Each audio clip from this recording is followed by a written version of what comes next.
Good evening, everyone. Good everyone. We are welcome to Special Medics online tutorial. And in today's edition, we will be looking at physics as a subject and momentum as a topic. So please, before you proceed watching this particular video, please do well to subscribe to our channel and share this video. And this video is beneficial to students who are preparing for UTME, who are preparing for UTME. Video is beneficial for students who are preparing for UTME, which is the JAMB, WAEC, NECO, or if you are in 100 level, it will come in handy. So let's move straight to the point. We'll be looking at momentum, and we are going to move straight to the point. You know, when you hear the word momentum, the formula for momentum is, we are going to represent momentum with P. The formula for momentum is the mass times the what? Times the velocity. So that is why from here we can easily derive the unit for momentum, because the unit for mass is in kg, the unit for velocity is meter per seconds. So it simply means the unit for momentum is kilogram meter per seconds. Do you understand? Now this momentum can also have the unit. Momentum can also be equals to, because you know that change in momentum, that's what they call change in momentum. Change in momentum, which is mv minus mu, is equals to ft, which is the impulse. This is called the what? Impulse. You understand? So the change in momentum is equals to the impulse. From here we can simply get the unit for ft. This ft, f here is Newton. The unit for force is the unit for force is in Newton. Unit for seconds, for time, is in seconds. So another unit for momentum can also be Newton seconds. So you should take note, this is the first unit. The first unit we talked about, this one, in case you see it in your exam, this is the unit for momentum, kilogram meter per seconds. In case you don't see it in the option, the unit can also be what? Newton seconds. So take note of that unit for momentum. We can also derive their dimension. As I used to tell students, the dimension is very easy. You can easily get the dimension from the unit. When you know the unit, you know the dimension. Do you understand? Like from the first unit we talked about, the first unit for momentum, we said is kilogram meter per seconds. So we can easily derive the momentum here. You know, when you are dealing with momentum, we make use of fundamental quantities mainly. And in physics, we have 7 fundamental quantities. So whenever you see kg, it talks about mass. And mass is represented with big letter what? With big letter M. You understand? But when you see something like distance, is represented with big letter L. When something like time, seconds, it's represented with big letter T. So that is dimension for you. Okay? So yeah, since we are dealing with kilogram meter per seconds, we can simply say this kilogram meter per seconds, the dimension for kilogram, this is talking about mass, we represent it with big letter M. This is meter, so it will now be L, and this is seconds, T raised power minus 1. So it means the dimension for momentum is ml T raised power minus 1. You can also use the other unit that says ns. This is force and this is time. The dimension for force is mlt raised power minus what? 2. You should know that offhand. Whenever you see they ask you what is the dimension for force, it's something you don't even need to think twice. It's mlt raised power minus 2. Then this is seconds. You put t here, raised power 1. So when you simplify further, this is like 1, the power. You know, when you are dealing with indices, when the base number are the same, you pick 1. Then this is that minus 2 plus 1. Because you are multiplying, you add the powers. You now have minus 2 plus 1, you get what? Minus 1. This dimension for momentum, as you can see, we are having the same dimension. You understand? So now let's go to collision. You know, let's go to collision. In collision, in physics, we have two types of collision. We have the elastic collision and the inelastic collision. I repeat again, in physics we have two types of collision. We have elastic collision, we have inelastic collision. Now you should be able to differentiate between these two. Most times for O-level students, the questions you are going to see in your exam are mainly inelastic collision. They are mainly what? Inelastic collision. You hardly find elastic collision in your JAMB examination. You hardly, it's not that you won't see it, it's rare. So it's only for 100 level students, advanced level students, that's where it's only advanced level students, that's where you get to see inelastic collisions. You understand? So let's differentiate between the two types of collision. We have elastic collision, we have inelastic collision. Now in elastic collision, you should take note of two things in elastic collision. In elastic collision, the kinetic energy and the momentum, they are what? They are conserved. So in elastic collision, the kinetic energy and the momentum, they are both what? Conserved. Now remember, in elastic collision, kinetic energy and momentum are both what? Are both conserved. You understand? So it simply means kinetic energy and momentum are both conserved. So it simply means in this particular question, for the kinetic energy, you can say the total energy before collision is equals to the total kinetic energy after collision, because energy is conserved. You can also say the total momentum before collision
they tend to stick together and move together. You understand? That is inelastic collision. Whenever they collide, they stick together. Because they are sticking together, the two bodies that collided before, they all have the same velocity. They have what they call the same velocity. They have what they call the common velocity. That's how you differentiate elastic collision from inelastic collision. In elastic collision, when they collide, they don't stick together. They separate and go their separate ways. You understand? But in elastic collision, when they after collision, because before collision there are two. It's just like now, this is a body, this is body A, this is body B, so they are moving in opposite direction. That's before collision. So when they collide together, when they now collide, they collide with each other, the two body now will now stick with each other. Look at, they are now together, A, B. So after collision they stick together. So this is what they call what? Inelastic what? Collision. Inelastic collision, where only momentum is what? Conserved. So because they are sticking together, when they stick together, they are moving together. So when they stick together, they are moving together. It simply means they are going to move with the same velocity. True or false? It's true. When maybe you hug someone, both of you, after hugging, you move in the same velocity.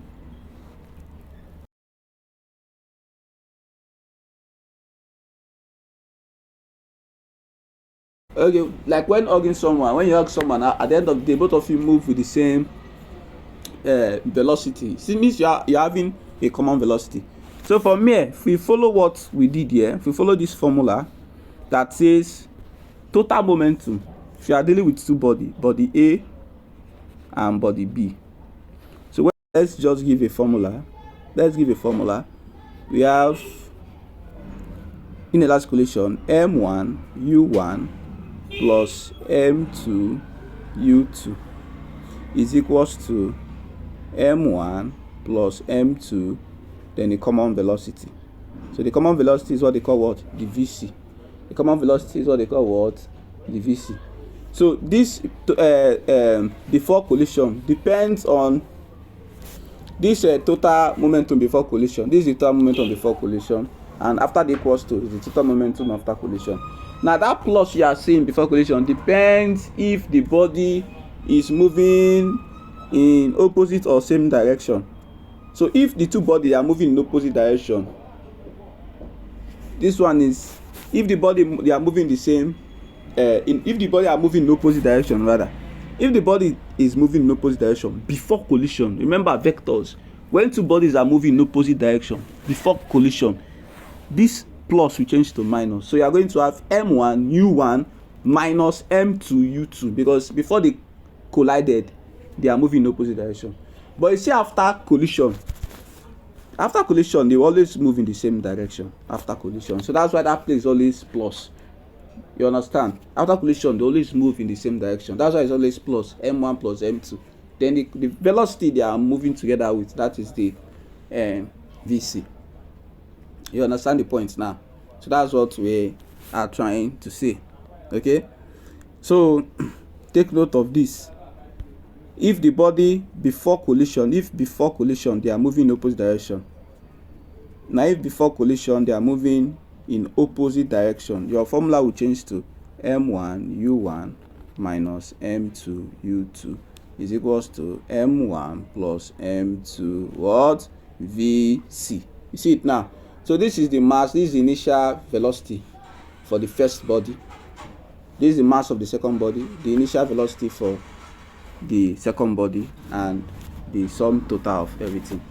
Okay, so let's see if we can solve let's solve like one or two questions to see if we fully understood this particular topic.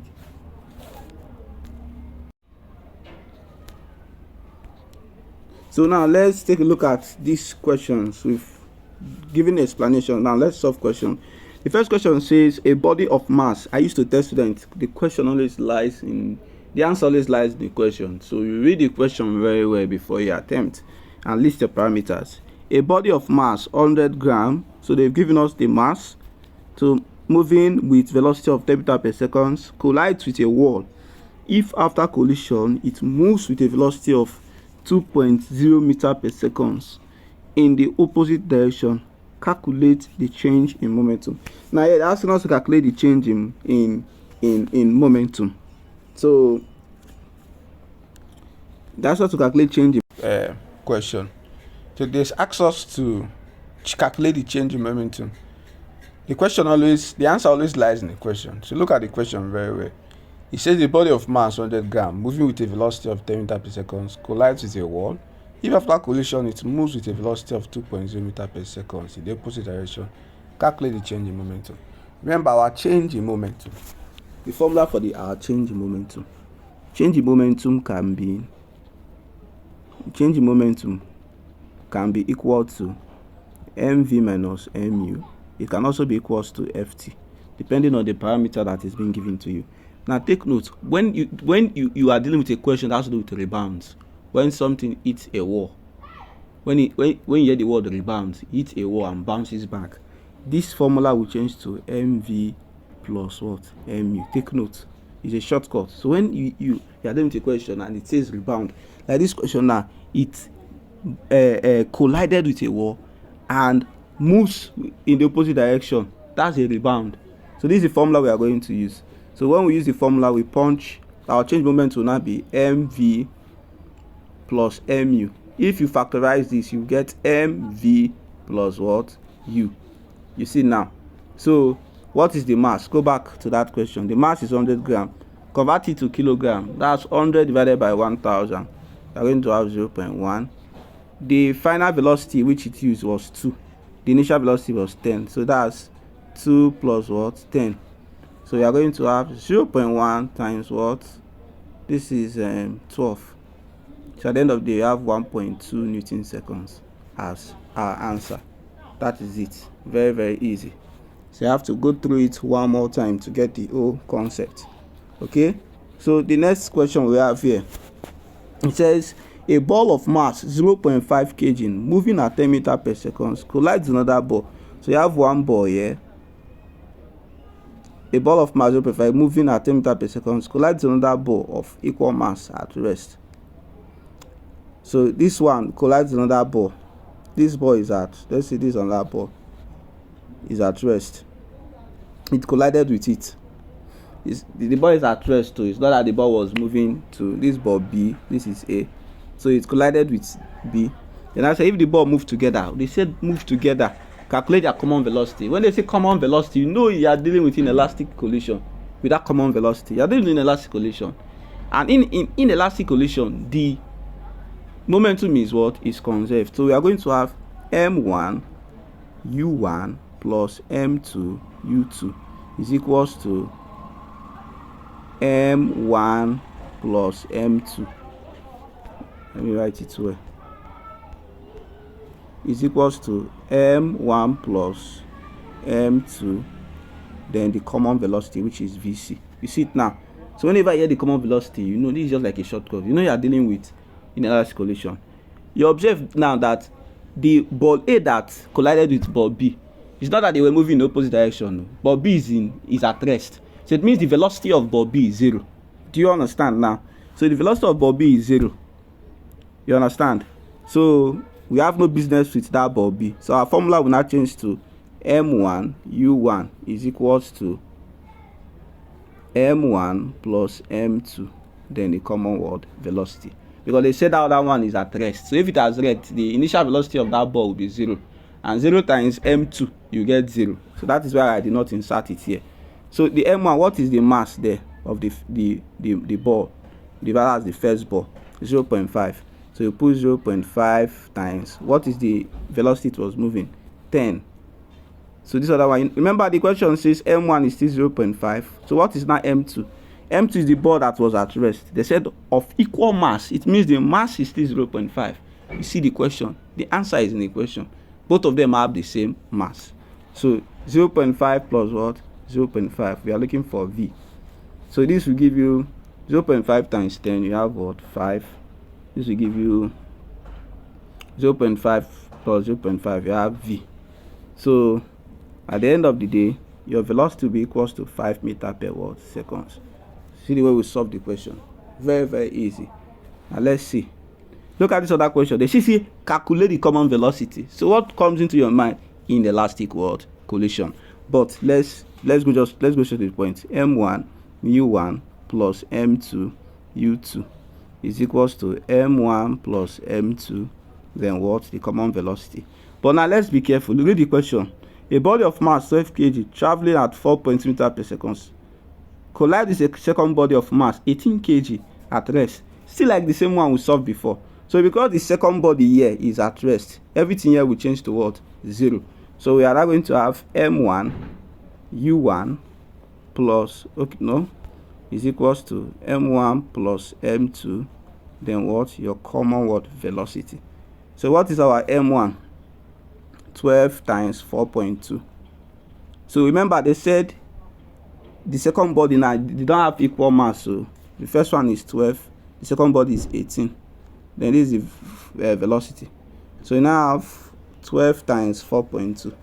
So 12 times 4.2, that you're going to have, you have 50.4.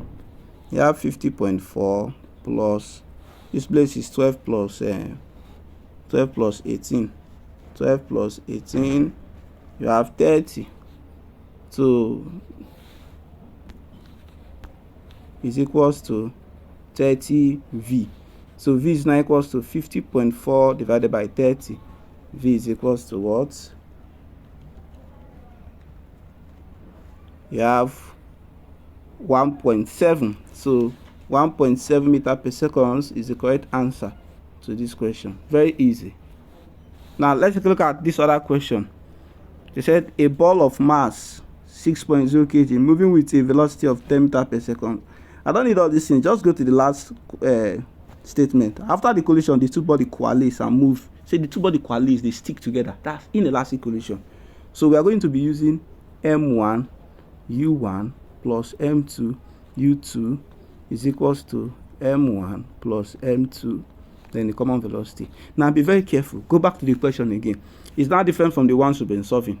Remember, the other one, the two we solved, one of the body was at rest. But now the two body, yes, none of them is at rest. They are both moving. The first ball, the mass was 6 kg. The velocity is 10. Collide with 2.0 kg.